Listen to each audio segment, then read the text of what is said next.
जी students, अब हम इस लेक्चर में 1.2 एनालॉग एंड डिजिटल सिग्नल्स को स्टार्ट करेंगे। और ये टॉपिक बहुत इम्पॉर्टेंट है क्योंकि ऑब्वियसली ये टॉपिक आपका फ़िज़िक्स में भी बहुत बार डिस्कस होता रहता है। फर्स्ट ईयर सेकंड ईयर में आप इसके कॉन्सेप्ट्स देखते रहते हैं, टेंथ में भी आप लोग सिग्नल्स के बारे में और ऑब्वियसली वेव्स के बारे में पढ़ चुके हैं।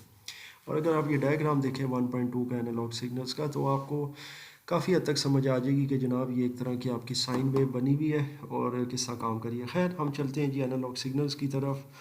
दे आर कंटिन्यूस सिग्नल्स, ठीक है, वेरी सिंपल, आपके सामने है। कंटिन्यूस फॉर्म होती है, ये आप देख सकते हैं, ठीक है। कंटिन्यूस वेव फॉर्म है और एक वेव याद रखिएगा यहाँ से स्टार्ट होती है और यहाँ तक आपकी एक वेव कंप्लीट होती है, क्योंकि एक वेव के अंदर टोटल आपके 360 डिग्री आते हैं। ये खैर फिज़िक्स में मैंने बड़ी डिटेल के साथ चीज़ बताई हुई है कि वेव फॉर्म डिग्रीज और साइन वेव्स। बहरहाल, तो analogue signals are continuous signals that are very smoothly over time. Very का मतलब यहाँ पर VERY वाला नहीं है, बल्कि that very smoothly over time. इसका मतलब ये होता है कि किसी मौके पर वो स्मूथ भी हो जाते हैं और वेरी भी करते हैं, मतलब चेंज भी होते हैं। यहाँ वेरिएशन से मुराद है वेरी, ठीक है, मतलब चेंज होना। वेरिएबल का लफ्ज़ भी इसी से निकला है, इसका मतलब होता है कोई चीज़ चेंज होने वाली। वेरिएबल्स के बारे में तो हम प्रोग्रामिंग में अक्सर पढ़ते ही रहते हैं। These signals can take any value within a given range। अब आप ये देख सकते हैं कि आपके पास एक रेंज होती है, ठीक है, उसमें से कोई भी वैल्यू आप इनमें से इन सिग्नल्स को दे सकते हैं। And they are represented by a continuous wave form. और ये आप देख सकते हैं कि इनको हम एक कंटिन्यूस वेव फॉर्म से रिप्रेजेंट करते हैं। ये आपके सामने है। ऊपर भी आपको कुछ ये एनालॉग सिग्नल्स की ही आपको शक्ल नज़र आ रही है। ये सब तकरीबन यही होती है। ये तो खैर इसका एक डायग्राम है ना, एक सिंबल है, लेकिन असल में ये इस तरह भी हो सकती है। आप देख सकते हैं किसी जगह इसका एम्पलीट्यूड कम हो जाता है, कहीं ज़्यादा हो जाता है। तो इसमें किसी जगह आप देख सकते हैं कि जो वेव का डिस्टेंस है, जिसे हम आपको पता है कि लैम्डा से भी करते हैं, जिसे वेव लेंथ भी कहते हैं, कहीं ज़्यादा है और कहीं कम है, ठीक है। किसी जगह एम्पलीट्यूड ज़्यादा है, कहीं कम है, यानी कि ये चीज़ें जो है ना, ये तो वेरी करती हैं। इसीलिए आपको एक कह सकते हैं कि एक रियल जो है ना, आपको एक एनालॉग सिग्नल की फॉर्म ऊपर दिखाई गई, नीचे से वो उसका सैम्बल है। लेकिन एक्चुअली जो एनालॉग सिग्नल होता है वो इस तरह नहीं होता कि वो बिल्कुल एक बाकायदा पैटर्न और एक बड़ा एक्यूरेट तरीके से वो चलेगा, बल्कि उसका वेव लेंथ, उसका फ्रीक्वेंसी लेवल बढ़ता और घटता रहता है। मतलब वो आपको पता ही है सारी चीज़ों का। तो हम चलते हैं एनालॉग सिग्नल्स की तरफ। They are often used in traditional audio and video transmission, ठीक है। ये जो भी हमारी रवायती एक ऑडियो, यानी कि एक सूती और जो आपकी एक बसरी और जो आपकी विजुलाइज आप करते हैं, देखने से ताल्लुक़ रखती है, ट्रांसमिशन वीडियो एंड ऑडियो उससे वो ताल्लुक़ रखती है और वो ज़्यादातर उसमें यूज़ होती है, as well as in various physical phenomena, ठीक है।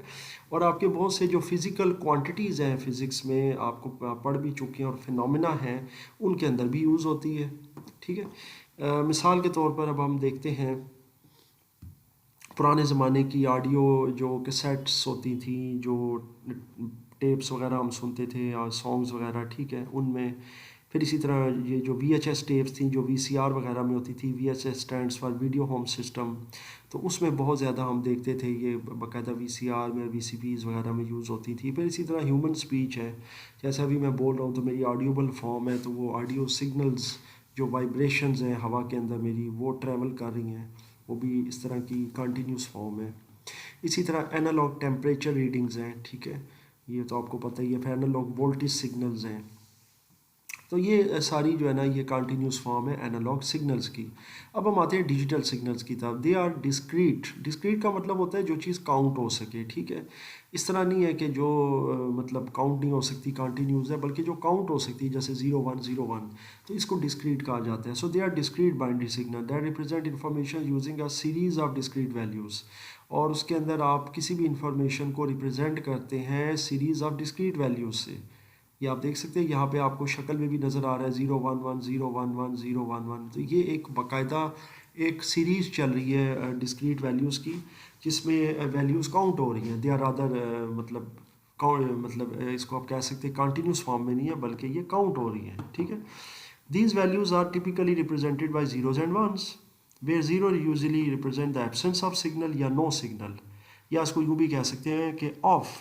और इसी तरह ऑब्वियसली ऑन, मतलब ये आपके लिए कंप्यूटर के अंदर बिल्कुल, अभी आप इससे पहले भी पढ़ चुके हैं तो कोई मुश्किल नहीं रहा। Digital signals are commonly used in modern electronic devices, ठीक है। जस्ट लाइक कंप्यूटर्स जो आपके सामने है, ठीक है। कम्युनिकेशन सिस्टम्स होते हैं, वहाँ यूज़ होते हैं। और इसकी आप सिंबॉलिक फॉर्म भी नीचे देख सकते हैं, ये सिंबल है और इसके ऊपर इसकी एक्चुअल फॉर्म भी दिखाई दे रही है, जिस से पहले अभी हम लोग एनालॉग को भी देख चुके हैं। इसमें अगर आप देखें दोनों की अगर आप डायग्राम शक्लों में, तो बिल्कुल आपको फ़र्क ये नज़र आ रहा होगा कि ये आपके स्क्वायर बॉक्सेस हैं। चीज़ वही है जो आपका यहाँ पर राइजिंग बॉक्स है या बिल्डिंग नज़र आ रही है, ये 1 को रिप्रेजेंट कर रही है। जब ये नीचे जा रही है तो इसका मतलब है there is no signal, zero. तो सेम इसी तरह ये वही फॉर्म है। इसमें भी आपका ट्रफ एंड क्रेस्ट है, इसमें भी ट्रफ एंड क्रेस्ट है। आगे आ जाते हैं जी, examples of digital signal. Just like हमने अभी एनालॉग की एग्जांपल्स देखी हैं कि वो कहाँ कहाँ यूज़ होती हैं, किस शक्ल में वो हमारे सामने आती हैं। इसी तरह अगर हम डिजिटल को देखें तो उसमें ऑब्वियसली बाइनरी कोड है, तो वो तो खैर हम इससे फेमिलियर है, मैथमेटिक्स में भी, कंप्यूटर में भी। फिर इसी तरह डिजिटल ऑडियो सिग्नल्स है, जिसमें हम MP3 फाइल्स, आप देखते हैं इंटरनेट से हम कोई ऑडियो फाइल्स को डाउनलोड करते हैं, रिकॉर्डिंग्स करते हैं या सॉन्ग्स वगैरह डाउनलोड करते हैं। फिर JPEG फाइलें हमारी डिजिटल इमेजेस में जो तस्वीरें होती हैं, जॉइंट फोटोग्राफिक एक्सपर्ट्स ग्रुप जो इसका मतलब फुल फॉर्म है। फिर डिजिटल वीडियो सिग्नल्स हैं, जैसा MP4 की हमारी वीडियो फाइल्स होती हैं। मोशन पिक्चर्स एक्सपर्ट ग्रुप 4 या लेयर 4, ये इसका फुल फॉर्म है। तो वो फाइल्स हम जो नेट से ज़्यादातर आपने देखा होगा यूट्यूब से जब हम वीडियोस डाउनलोड करते हैं तो वो MP4 में होती हैं। मेरे लेक्चर्स भी आप डाउनलोड करें MP4 में होते हैं। Digital data in computers, obviously जो आपका कंप्यूटर में जितना भी डाटा है, जो भी फ्लो हो रहा है, वो सारे का सारा डिजिटल है। अब हम इसके थोड़ा सा टेबल को अंडरस्टैंड कर लेते हैं इस लेक्चर में, ताकि ये हमारा 1.2 का जो एक टॉपिक है ना, वो पूरा इसमें क्लियर हो जाए।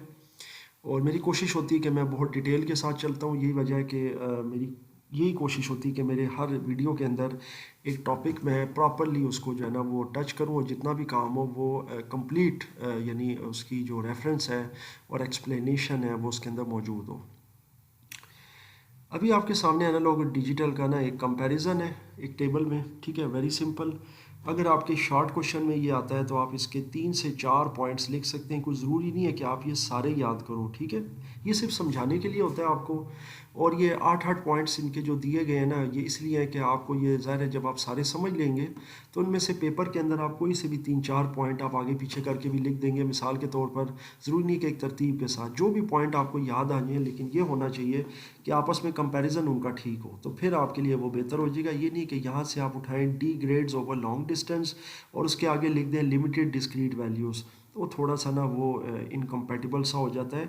अगर आपने ये लिखा है ना फॉर एग्जांपल एनालॉग का D grades over long distance, उसके आगे can be transmitted over long distance, तो मतलब इन दोनों के फीचर जो है ना वो इस तरह के होने चाहिए जो आपस में कंपेयर कर रहे हो, ठीक है। अब मेरा ख्याल है आपको यहाँ तक समझ आ गई है। आगे मैं अब आपको ये जो टेबल है ये मैं समझा देता हूँ। देखें, इसमें आपके सामने 3 कॉलम्स हैं, फीचर, एनालॉग सिग्नल और डिजिटल, और बाकी आपके सामने ये रोज़ हैं जिनमें इसके फीचर्स भी लिखे हुए हैं और उसके आगे उसकी जो जाहिर है कंपैरिजंस। अच्छा सबसे पहले एनालॉग और डिजिटल सिग्नल का जो पहला आप कह सकते हैं कि पहला कॉलम है इनका और ये रो है फर्स्ट वाली, इसमें रिप्रेजेंटेशन बताई गई है कि एनालॉग सिग्नल जो रिप्रेजेंट होते हैं वो कंटिन्यूस वेव फॉर्म होती है। ये मैं आपको दोबारा बता देता हूँ, ये देख सकते हैं ये कंटिन्यूस है। और डिजिटल के बारे में बताया गया कि ये डिस्क्रीट वेव फॉर्म होती है, ये आप देख सकते हैं, ठीक है, 0 और 1। उसके बाद कहा गया कि सिग्नल नेचर क्या है इनकी। देखिए, एनालॉग की जो सिग्नल नेचर होती है ना, वो इनफिनिट पॉसिबिलिटी होती है वैल्यूज़ की विद इन अ रेंज। यानी इनफिनिट का मतलब ये होता है कि उसकी कोई हद नहीं है, इन्फिनिटी है। इसको मैं ऐसा समझा सकता हूँ कि थोड़ा सा आपको मैं आइडिया देता हूँ अपनी तरफ से ताकि आपको एक आइडिया हो जाए। फ़र्ज़ करें कि एक रेंज है 1 से लेकर 2 तक। अब आपके सामने ये 2 वैल्यूज़ हैं 1 से 2 तक, लेकिन इसके बीच में इतनी बड़ी रेंज है कि आपकी मतलब सोच है 1.1 है, 1.11 ले लें, फिर 1.12 है, फिर इसके अंदर ही अगर आप 1 और 2 के दरमियान रेंज लेना चाहें तो 1.01 की आप कोई रेंज ले लें, ठीक है। तो यानी कि 1 से लेकर 2 तक आप कोई भी इनफिनिट वैल्यूज़ बना सकते हैं। इसी तरह आप 1.0011 इस तरह की कोई रेंज ले लें, ठीक है। तो इसका मतलब आपको समझ आ रही है कि इसकी कोई इन्फिनिटी तक जो है ना इसकी रेंज बन जाती है 1 से 2 तक। और जो आप नॉर्मली समझते हैं 1 से 2, तो आपके जहन में, हमारे जहन में ज़्यादातर जो वैल्यूज़ हम नॉर्मली यूज़ करते हैं ना, वो अगर 1 से 2 तक नॉर्मल लाइफ में देखें तो हमें समझ आती है जी 1.25, जिसे हम 1/4 भी कहते हैं, 0.25 होता है सॉरी। तो 1.25 है, 1.5 है, हाफ हो गया, या 1.75 पौने दो की टर्म यूज़ हो जाती है, या फिर दो आ जाती है। मतलब ज़्यादातर हमारी यही टर्म चलती हैं। क्लॉक में भी ज़्यादातर हम इसी को रिकग्नाइज़ कर रहे होते हैं कि जी अभी 1:15 हुआ है, अभी 1:30 बज गया है, अभी पौने दो हैं और अभी दो हो गए हैं जी। तो ये अमूमन चार किस्म की चीज़ों को समझते हैं। लेकिन अगर हम ये चले जाए ना एनालॉग फॉर्म में, तो एनालॉग फॉर्म में इन्फिनिटी वैल्यूज़ होती हैं किसी भी रेंज में। रेंज से मुराद है कोई दो फिगर आप उठा लें, एक या दो, मतलब ये मैंने एग्जांपल ली है, एग्जांपल, ठीक है। तो उसके अंदर आपकी कोई भी, अगर आप इन दो वैल्यूज़ की रेंज लें तो उसमें इन्फिनिट आपको वैल्यूज़ मिल जाती हैं एनालॉग के अंदर। अब आते हैं जी डिजिटल की तरह। तो डिजिटल में लिमिटेड होती है डिस्क्रीट वैल्यू। लिमिटेड का मतलब है या ज़ीरो है या वन है, तो बस, तो लिमिटेड हुई। अब आते हैं नॉइज़ सस्पेक्टेबिलिटी। तो ये क्या है? नॉइज़ की तरफ का मतलब ये होता है कि it is susceptible to noise and interference, ठीक है।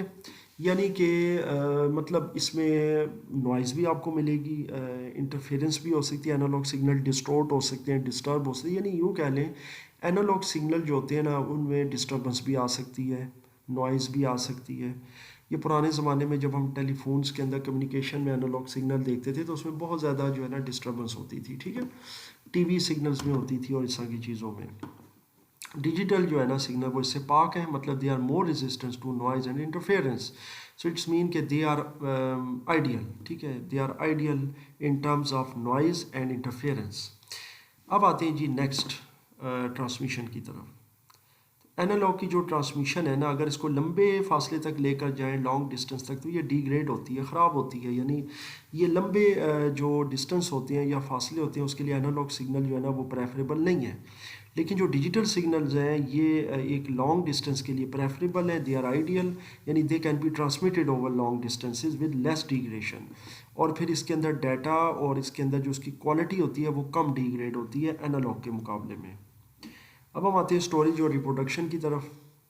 तो analogue signals are prone to quality. Prone to quality का मतलब होता है कि जो क्वालिटी लॉस होता है ना वो ज़्यादा होता है इसके अंदर। प्रोन का लफ्ज़ जहाँ भी आ जाए ना तो इसका मतलब ये होता है कि ये बड़ा कमज़ोर है उसके मुकाबले में, यानी कि ये बहुत जल्दी ख़राब हो जाता है। They are prone to quality loss during copying और स्टोरेज। तो जब आप इसको स्टोर करते हैं, कॉपी करते हैं इसमें से कुछ, तो इसकी क्वालिटी डिस्टर्ब हो जाती है। Whereas compare to digital signals they can be copied and reproduce without quality loss. तो इसमें ये चीज़ नहीं है as compare to analogue. Scalability, not easily scalable, मतलब ये है कि इसको आप ज़्यादा फैला नहीं सकते। वही जो अभी हमने बात की है कि लॉन्ग डिस्टेंस पर डिग्रेड हो जाता है, तो इजीली स्केलेबल, कोई इशू नहीं है डिजिटल के अंदर। कॉम्प्लेक्सिटी ऑफ प्रोसेसिंग, ठीक है, यानी इसकी प्रोसेसिंग की कॉम्प्लेक्सिटी क्या है, ठीक है। तो प्रोसेसिंग का मतलब ये होता है कि जब इसको प्रोसेस किया जाता है, ठीक है, इससे कुछ चीज़ें बनाई जाती हैं, कुछ सिग्नल्स को मज़ीद मतलब वज़ा किया जाता है, तो ये ज़रा थोड़ा सा कॉम्प्लिकेटेड हो जाता है। तो डिजिटल उसके मुकाबले में ज़रा स्ट्रेट फॉरवर्ड होते हैं, आसान होते हैं। 0-1 फॉर्म है तो उसको ज़रा ज़्यादा इजी हो जाता है।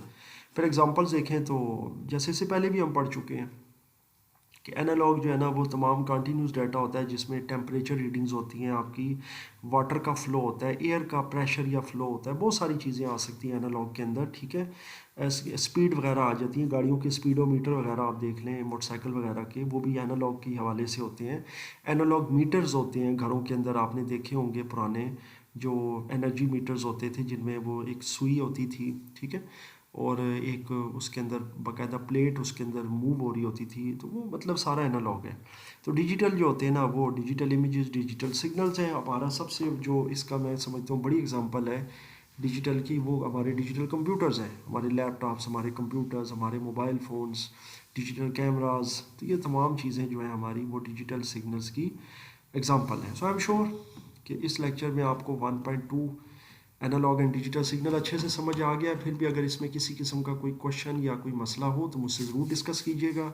इंशाल्लाह अगले लेक्चर में हम 1.3 स्टार्ट करेंगे, digital logic and logic gates, और इनको इंशाल्लाह ताला हम साथ साथ फिर प्रैक्टिकल भी इनका सीखेंगे लॉजिसिम के साथ। और वंस अगेन मैं फिर वही चीज़ कह रहा हूँ कि कोई भी चीज़ है उसको अच्छे से समझें, बजाय पढ़ने के सीखने की तरफ तवज्जो दें, समझने की तरफ तवज्जो दें, तो कोई भी चीज़ आपके लिए मुश्किल नहीं रहेगी।